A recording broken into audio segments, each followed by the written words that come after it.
Assalamualaikum warahmatullahi wabarakatuh. Hai, kita ketemu lagi nih. Nah, pada kesempatan kali ini kita akan belajar bareng-bareng lagi. Kita akan belajar mengenai metabolisme. Nah, teman-teman, ada yang tahu nggak sih apa itu metabolisme? Kalau nggak tahu, kita pelajarin bareng-bareng yuk. Jadi, metabolisme itu adalah proses kimia yang terjadi di dalam tubuh makhluk hidup atau sel. Metabolisme juga disebut sebagai reaksi enzimatis. Kenapa sih? Karena metabolisme terjadi selalu menggunakan katalisator enzim. Metabolisme juga disebut sebagai pengolahan energi. Nah, kali ini kita akan membahas mengenai 3 pengelompokan proses metabolisme. Apa aja sih pengelompokannya? Yang pertama, itu ada metabolisme karbohidrat. Lalu, ada metabolisme protein dan ada metabolisme lemak. Yang pertama akan kita bahas yaitu mengenai metabolisme karbohidrat. Karbohidrat sendiri memiliki fungsi yang cukup beragam bagi tubuh. Yang pertama, yaitu sebagai sumber energi. Penyusun utama dari karbohidrat itu glukosa, yang merupakan sumber utama untuk tubuh khususnya bagi mata dan otak. Dalam 1 gram glukosa bisa menghasilkan kalori sebesar 4,1, sehingga pengaruhnya pada kekuatan tubuh itu cukup besar. Jadi gak heran nih jika ada orang yang menjadi kurang tenaga jika asupan karbohidrat dalam tubuhnya itu sedikit atau kurang. Lalu, yang kedua yaitu pembentuk senyawa lain. Selain memiliki susunan sendiri, karbohidrat juga menjadi zat yang mampu menjadi susunan senyawa lain seperti asam lemak. Yang ketiga yaitu sebagai penyusun gen. Karbohidrat merupakan salah satu penyusun gen yang ada pada inti sel. Gen ini merupakan suatu sel yang tersusun dari 2 karbohidrat dengan jumlah C5, yaitu RNA dan DNA. Proses metabolisme karbohidrat, yaitu sebuah proses kimiawi yang terjadi pada tubuh dengan maksud untuk mengolah karbohidrat yang sudah masuk ke dalam tubuh. Zat ini akan mengalami proses hidrolisis ketika terjadi proses pencernaan makanan yang sudah masuk dalam tubuh. Penguraian karbohidrat di mulut akan dibantu dengan enzim phthialin yang menghidrolisis pati. Pada karbohidrat, bentuk yang paling utama yaitu glukosa, gula sederhana atau yang kerap disebut monosakarida. Sedangkan susunan gula yang lebih kompleks itu disebut dengan polisakarida. Dan hidrolisis merupakan sebuah proses penguraian polisakarida menjadi monosakarida dengan bantuan molekul air atau H2O. Lanjut ke metabolisme yang kedua, yaitu metabolisme protein. Protein berasal dari bahasa Yunani yaitu protos, yang artinya polimer atau senyawa kompleks dari monomer asam amino. Sebuah proses deskripsi dan fisik maupun proses kimia yang menjadikan pembuatan sebuah sintetis pembentukan asam amino menjadi protein. Organ hati merupakan pusat yang berfungsi sebagai pemecah protein serta pendistribusi asam amino seluruh tubuh ketika proses metabolisme protein sedang berlangsung.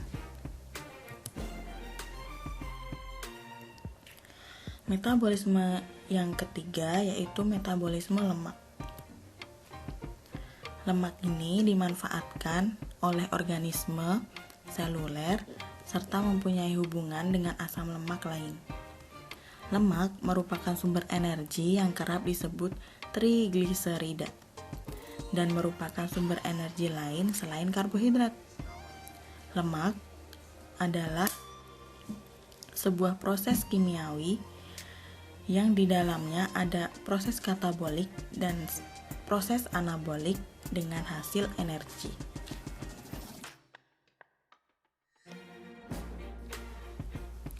Nah, sekarang kita akan membahas mengenai fungsi dari metabolisme.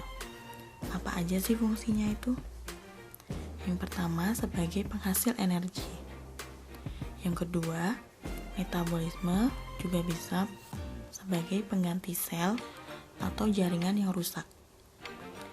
Metabolisme juga bisa sebagai respirasi jaringan pada tubuh dan juga sebagai penyusun unit pembangun sel.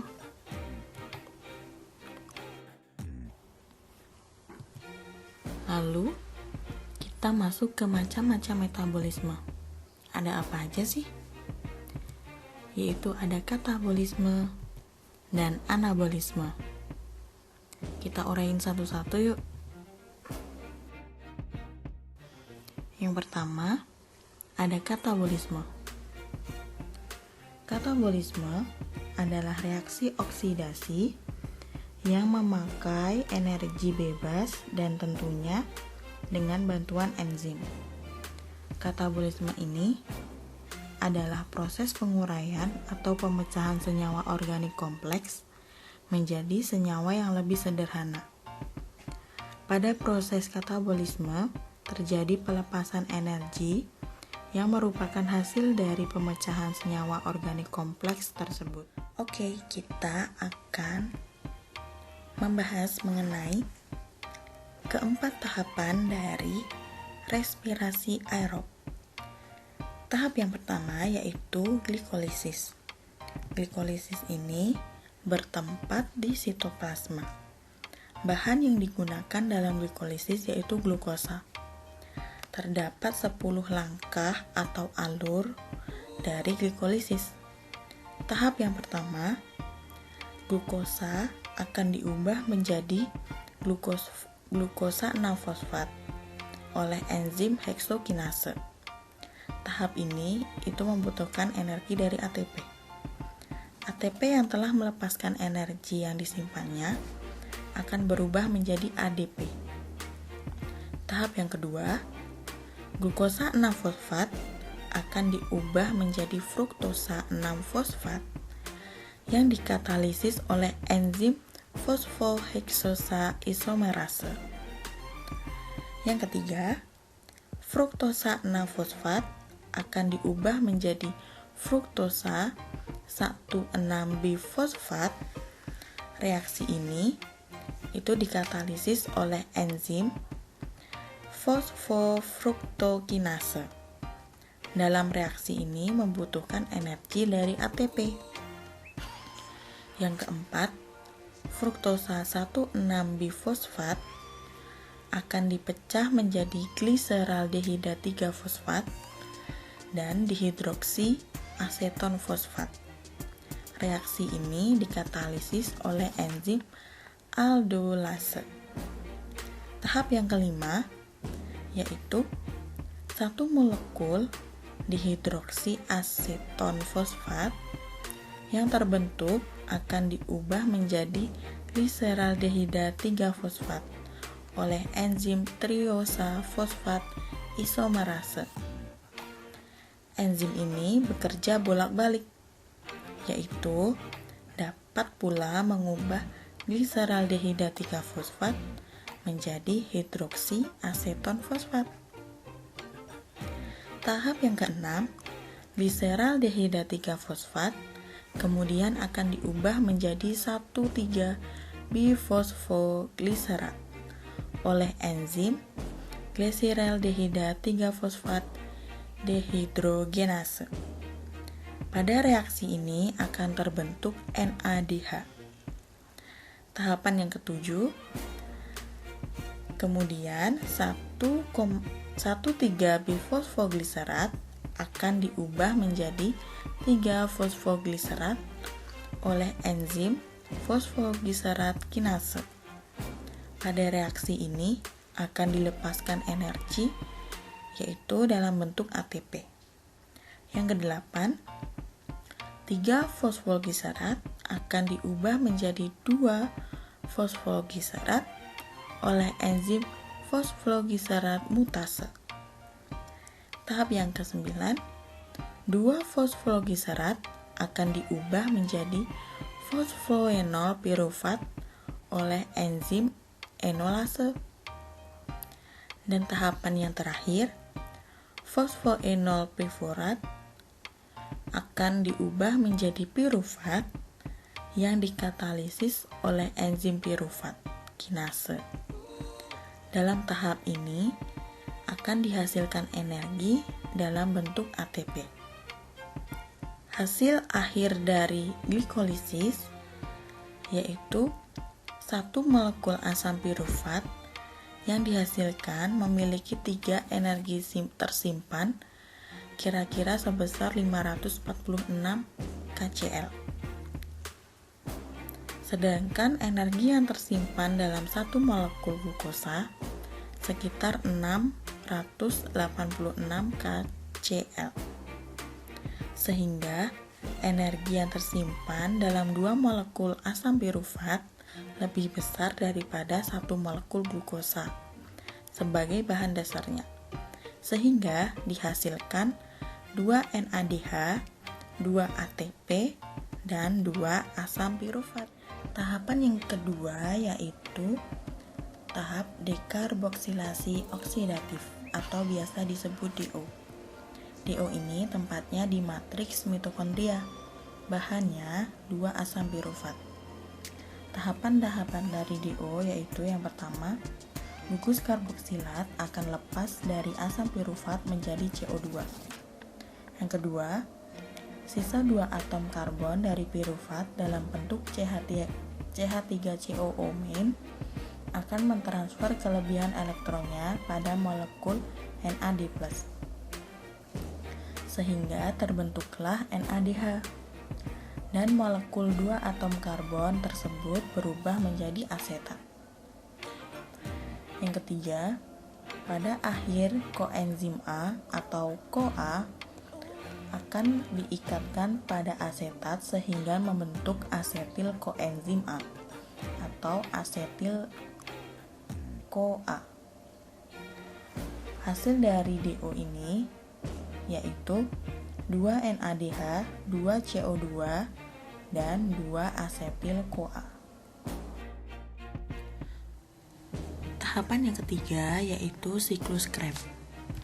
Siklus Krebs ini tempatnya di matriks mitokondria. Bahannya yaitu 2 asetil CoA. Tahapan dari siklus Krebs ini terdapat 8 tahapan. Yang pertama, asetil CoA akan berikatan dengan oksaloasetat membentuk sitrat. Reaksi ini dikatalis enzim sitrat sintase. Yang kedua, sitrat akan diubah menjadi isositrat oleh enzim akonitase.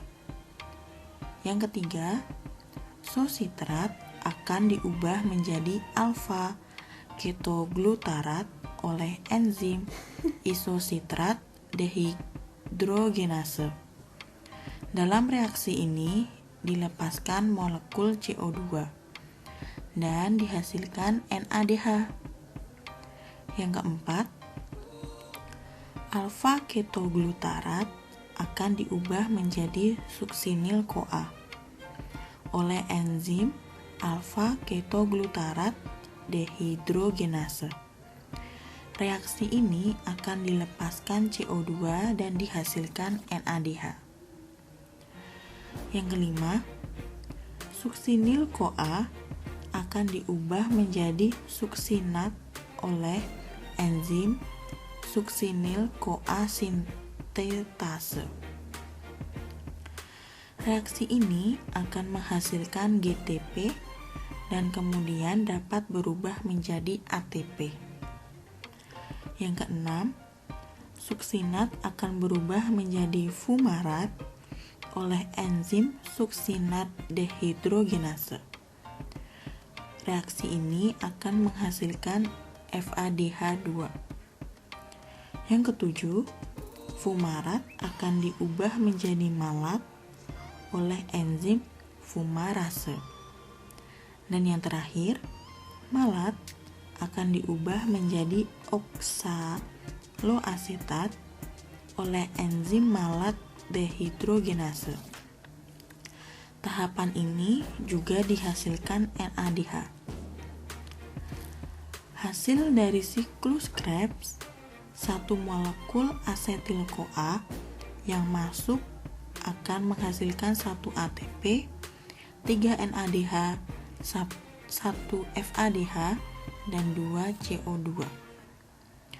Karena satu molekul glukosa akan diubah menjadi 2 asetil-CoA, maka satu molekul glukosa yang menjalani siklus Krebs akan menghasilkan 2 ATP, 6 NADH, 2 FADH, dan 4 CO2.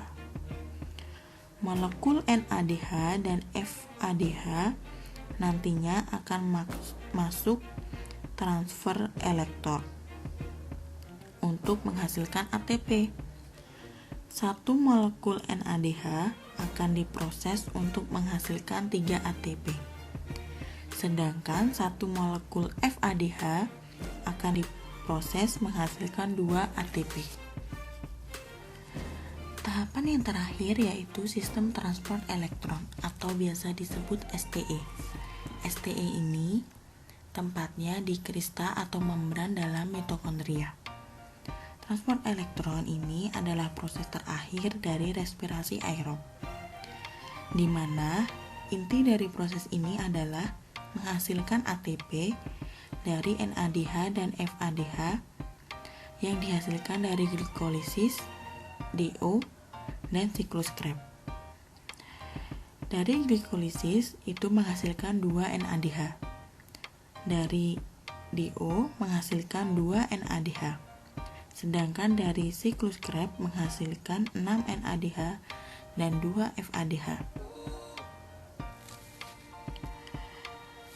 Nah, NADH dan FADH ini akan menjalani transport elektron untuk menghasilkan ATP. Bagi yang lupa apa itu ATP, ATP itu adalah molekul penyimpan energi yang sangat dibutuhkan dalam berbagai aktivitas sel.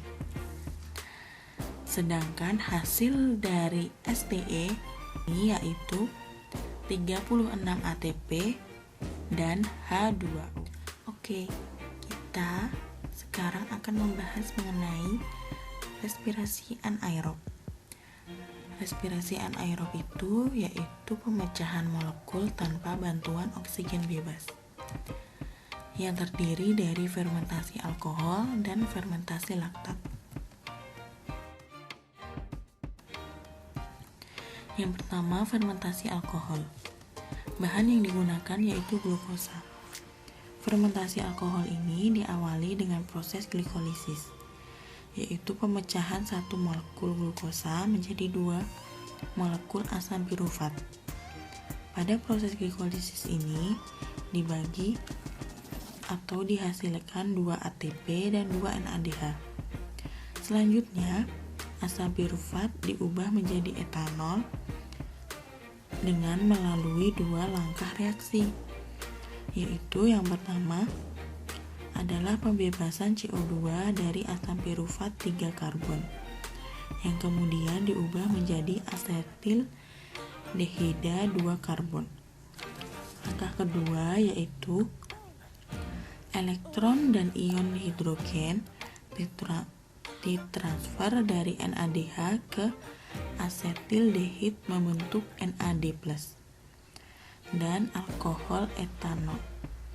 NAD+ yang terbentuk akan digunakan kembali untuk glikolisis berikutnya. Dengan terbentuknya NAD+, glikolisis dapat terjadi kembali, sehingga asam pirufat selalu tersedia. yang kemudian diubah menjadi energi. Tanpa suplai NAD+ yang memadai, proses glikolisis pada respirasi anaerob ini dapat terhenti. Karenanya, organisme yang melakukan respirasi anaerob harus mampu mengoksidasi NADH menjadi NAD+ kembali.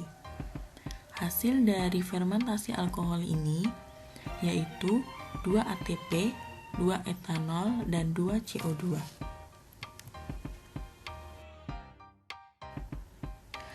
Yang kedua yaitu fermentasi laktat. Bahannya yaitu glukosa.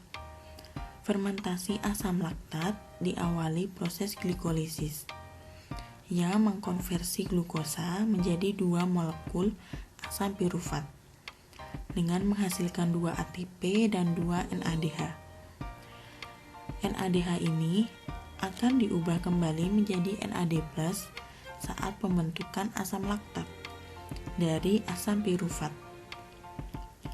Fermentasi asam laktat tidak menghasilkan CO2 dan tidak ada tahap intermediate pembentuk asetildehid seperti halnya fermentasi alkohol. Hasil dari fermentasi laktat yaitu 2 ATP dan asam laktat. Nah, itu dia penjelasan dari saya. Apabila ada kurang dan lebihnya, saya mohon maaf dan semoga bermanfaat bagi teman-teman semua. Wassalamualaikum warahmatullahi wabarakatuh.